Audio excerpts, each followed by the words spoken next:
Hey everybody, thanks for tuning in to All Things Division III Soccer with Simple Coach and Jackie. I am Simple Coach. That there is the Queen, Jackie. So, I've been thinking for a while about commenting on broader topics in soccer, in particular in the U.S., other than just the focus on Division III soccer. But I was trying to figure out a way to do it that wouldn't take away from that primary goal of mine, which is to celebrate and put a spotlight on Division III soccer. So I decided to create a show, right? It just seemed like a good idea because probably like all of you, I have opinions about a gajillion things and just looking for a way to express those and maybe engage some folks in some different discussions about the game. I have around D3, which, when I'm able to collect a good amount of news, I do a show and I talk about the news I find or some interesting things, a little quirky, and I will continue to do that. I'm hoping during the season it'll pick up the pace, but every so often in the off season, I'll do a show on that. And like I mentioned, on Division III soccer, I don't want to encroach. This is my main purpose and my goal. So how do I express myself in other aspects of the game? I decided to create this show that I'm calling Injured Time. And why, I don't know. I thought it was interesting. It's not injury time. I'm perpetually injured. I don't know. And it will be open to most any topics that I want to discuss. And, when I was thinking of this, I thought, oh man, won't that be easy, right? I can just talk about whatever I want. But no. I have to come up with some rules. So the rules of this show is there's multiple layers to this. So only soccer topics approved by the chief soccer officer and chief dog officer. There she is. She's approving of this one, even though we can't tell. So for those of you who are very keen on learning about my bottle cap collection, sorry, this isn't the forum. The other one, which I'm always big about for some reason, and I do it with, the games of the year or the players of the year, I always say, of the topics I talk about, I have to experience, watch, or participate in what I am talking about. So that's pretty much going to narrow down the game or these subjects to games that I've watched. Could be professional, could be national teams. Any coaching experiences that I have, including talking to other coaches and sort of those topics that come to mind. And I have a ton of those just based on my Simple Coach interviews. And or my Sybil-like alter ego, Simple Ref. So some of you may or may not know that I'm also a referee. So, unfortunately, sadly, for those of you who care, this does not mean I will be talking about promotion and relegation in the United States, which by my guesstimate would require about $5 billion to implement, using other people's money, of course. Or my other favorite topic of pay to play, which I pay a lot. Like a lot of you, which I guesstimate would require us to recreate a $38 billion industry. Again, a guesstimate. Or why I think Eric Winalda is the best observer in the game today. Probably because he's the most unconventional, he's the most incisive, and I think creative in the way he sees the game. Okay, so moving on before I go down those rabbit holes. So with that, let me preface this one. So over the weekend, today's Memorial Day. Happy Memorial Day to everyone. This past weekend, I was a referee at a couple tournaments. On Saturday, I did 5 games. On Sunday, I did 5 games. And today, on Monday, I can't walk. So instead of doing work around the house, I decided to do this. So this is just some observations of mine. You can actually go on Twitter, follow me on Twitter. You'll see almost identical. So I figured, I'll just do this as an experiment and use that material. So if you haven't had a chance to read those, you're listening to them now. But go over on Twitter and subscribe in anti-social media. So these are just the observations that I had doing. It's like a PDA girls soccer showcase I did yesterday, I think it was. And then the ECNL girls tournament I did on Saturday. So, total privilege both, because the soccer was just, was outstanding. So, and that leads me to my first observation. In youth soccer, I watched and refed and coached a little bit. There's something very dynamic about the girls' game that I don't see it in the boys' game. I'm not saying execution is not perfect, right? These are kids growing up and under a lot of pressure, good or bad. I don't know, 7,500 coaches lining the field, watching them. It's got to be a little bit unnerving. But I think it's a lot more dynamic than the boys' game in youth soccer. I actually think, all things equal, if you were to level them out, girls' game versus the boys' game, I think the girls' game is miles ahead of the boys' game. I know that might get me in trouble, but I think there's a greater emphasis on technical ability and, dare I say, tactical awareness that I just don't see in the boys' game. Probably because they're going at 100 miles an hour, they could care less about, for the most part, right?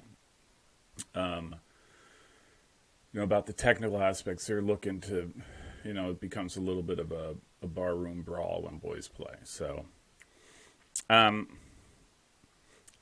I will say, just based on those two, so the ECNL Girls Showcase was, I'll just say, higher level ECNL, and some super talented teams. And then the showcase is sort of a level below. But I will say, for colleges at all levels, there's a ton of talent out there. I was surprised and impressed at the quality of all of the girls that I watched. Obviously the top tier, I think the Division I's coaches get sort of the best of the best. But look, if you're a program and you're putting in the effort, which I'll talk about in a little bit, you're going to have the opportunity to find some really, really, really good players. And I think the type of players that have impact on programs. So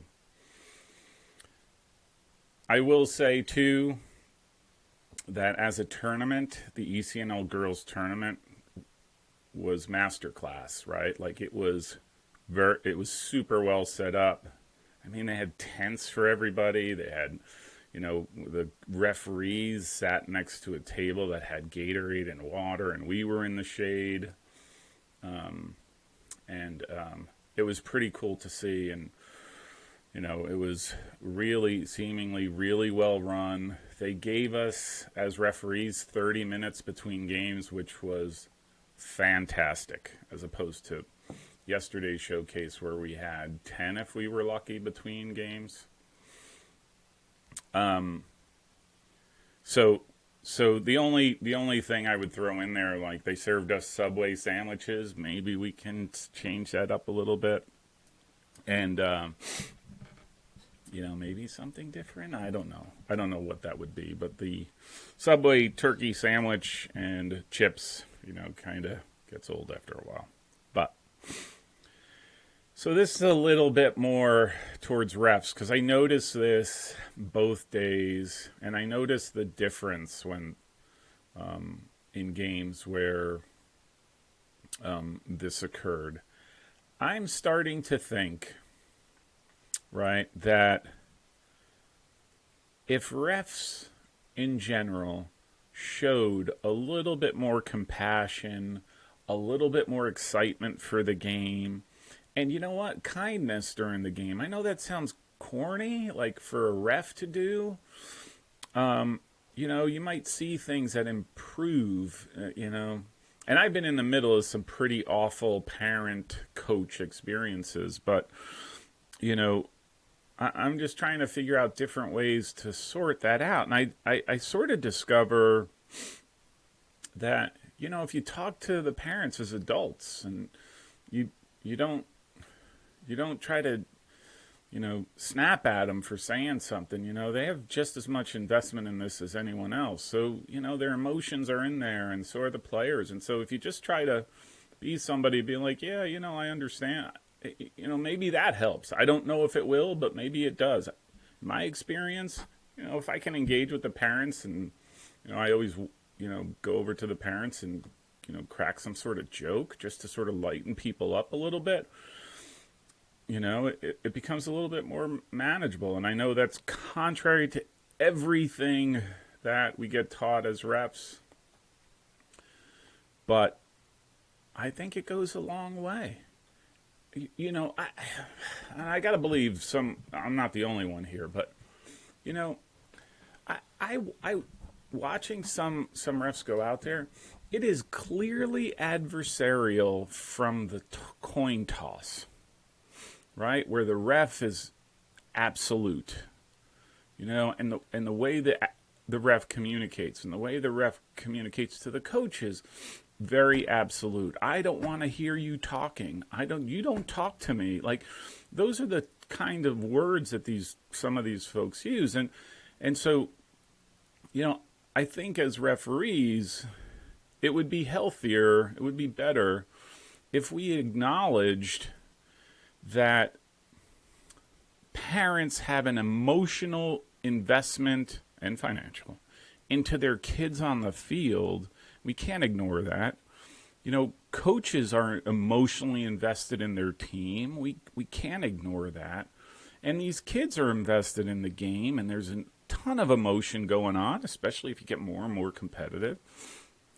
Like, clearly, by shutting people out.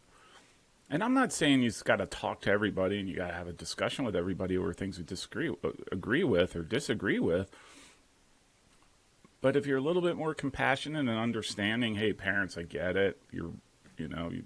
Whatever. We may disagree. This is what I don't, again, not sure it has to be done in every instant, but maybe that goes a long way. Maybe that goes enough to sort of tone down the sidelines and let the game occur to get played out the way we want it to be played out. I don't know. I just thought of that yesterday, and so that's why I brought that up.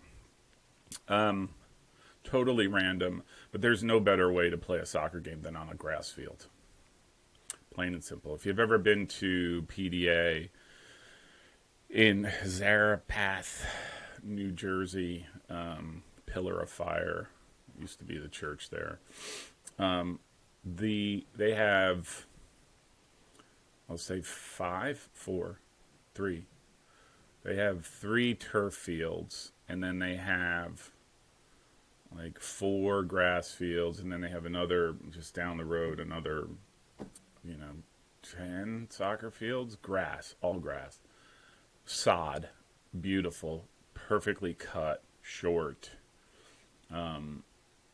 You can't beat that. You can't beat that soccer experience. And so, shout out to the grounds crews at PDA, because those fields were immaculate and held up great in the game.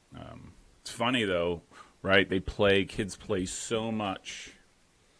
Kids play so much on turf that grass is a little unnerving to them. Like back in the day where we played so much on grass, we got used to everything about grass, and then the one time we'd get to play on turf, if somebody had some old school football turf, it was unnerving. We didn't know how to deal with that. Okay, this is just, again, my experience. For those of you watching, if you don't think referees go out there and work in these things, even for the refs that sort of stay at center circle, guys doing 5 games, 6 games, 7. I've done 9 games, 8 games in a day, and I've heard as high as 10 games referees have done. If you don't think that's not hard and difficult, and how do you manage, and tiresome, subscribe and become a referee, because you walk out of there feeling beaten down. And so I want to give a shout out just as an example. So yesterday I did 2 centers and 3 ARs, and I logged 35,000 steps, which equates to roughly 17 miles. And so, if you haven't run 17 miles, I would suggest try going 35,000 miles and see how you feel at the end of the day. And then wake up the next day and do it again. And,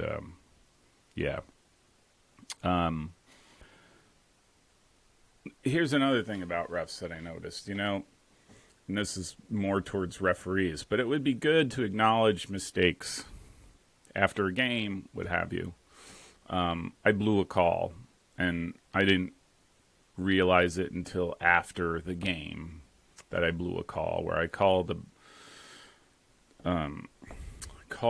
a foul just outside of the box, because that's where I thought contact was. Called it outside the box afterwards, and I overruled my AR, who wasn't too sure. And then afterwards, someone I know's very close with, and then one of the other ARs said, yeah, it was inside the box, and by a yard. So I don't know what I was looking at. And I actually went to the coach afterwards, and I said, I apologize, I blew that call. And I think he was appreciative. He was shocked that it's the first time a referee has sort of acknowledged he screwed up a call. But he proceeded to say I did a good job the rest of the time. So I don't know. Is that something that we need to do? I know we, as refs, sort of talk amongst ourselves about what we did, what we blew. Maybe that's not a bad thing to do, right? Because soccer is not perfect, whether it's played, coached, or reffed, and maybe it's time we acknowledge in some way, right? Things like that you might make a mistake on. So, observation as a coach, parent, ref, I am amazed at how narcissistic some of the coaches are. Right? On the sidelines, yelling, screaming, all that kind of stuff that we hear about.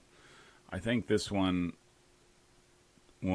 particular coach took the prize yesterday, where he kept yelling like any mistakes on the field were, you are messing up and this is causing me problems. So I remember in particular, it really sparked my thoughts, where a girl kicked the ball out of bounds for a corner, and he yelled out, because it's like one of those moments where everybody's quiet, and he yells out, "You cost me a corner kick." And I remember telling a girl who was standing, it's like, oh, well, that's funny, because he's not even on the field, right? Like, we didn't cost him anything. Right? If anything, the girls cost themselves a corner kick. Again, that's not the point. But, and you see a lot of that. And that I wonder about that. There's a shoemaker out there with a great pair of referee sneaker shoes, whatever. Please let me know, because, man, my feet are killing me. I will say, one of my last couple points, if you don't think college coaches don't put in time to make their teams better, and I'm sure that there's a group that doesn't, that they just sort of go on whatever, but if you don't think college coaches work, you should go to a tournament and see the number of coaches, like yesterday and Saturday, the amount of coaches that watch a half, go to a next one, trying to assess players. I mean, it was pretty remarkable to see, right? Like, again, the quantity of coaches, which was great for these kids, hoping to get identified. But then just the fact that these coaches are watching game in and game out, game in and game out. And, again, trying to make their program better by finding the right players for their program, I think was pretty cool to see. I would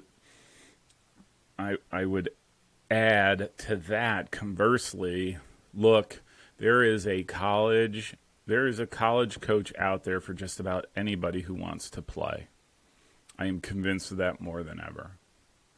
And if you are a soccer player and you want to play and you are not drumming up the interest, especially at a tournament like that, I have to wonder, are you showing up to these tournaments? Are you playing to the best of your ability? All of those things that get talked about as a coach, right? Like, are you showing why a coach would want you on their team and in their program? Right? Because they're there. They are there. I think the first game I did, there was probably, give or take, 50 coaches that were on my sideline as an AR. So I think they're there. I think they're coming. You just as a player have to take some responsibility for your own performance on the field and attitude and all those things that, if you listen to discovercollegesoccer.com, like all the coaches talk about, or even mine, right, when we talk about recruiting.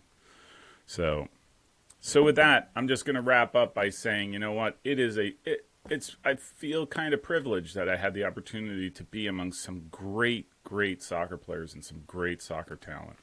And I wish more folks would find fulfillment, joy, and maybe find an interest in becoming a ref, because you do get to watch some great soccer, especially from, kids that are, my gosh, 13, 14, 15, 16, like kids that are just coming through the ranks and just been busting their chops for years, year in and year out. And you see this pool of talent out there that you're like, you know what, for all the problems, for all the issues, we have a pretty good soccer grassroots going on that, I know this is going to be sacrilege.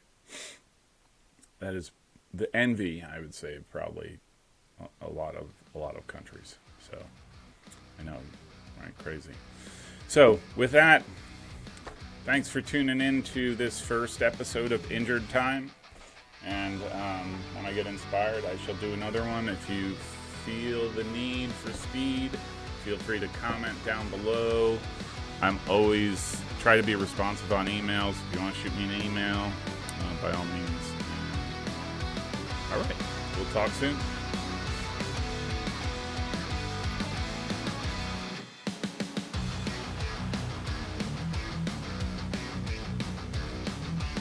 If you like this show, make sure you subscribe so you don't miss future episodes. You can also find me on anti-social media on Facebook, Twitter, and Instagram. Thanks. This is a message from my Chief Marketing Officer. I think this keeps him happy.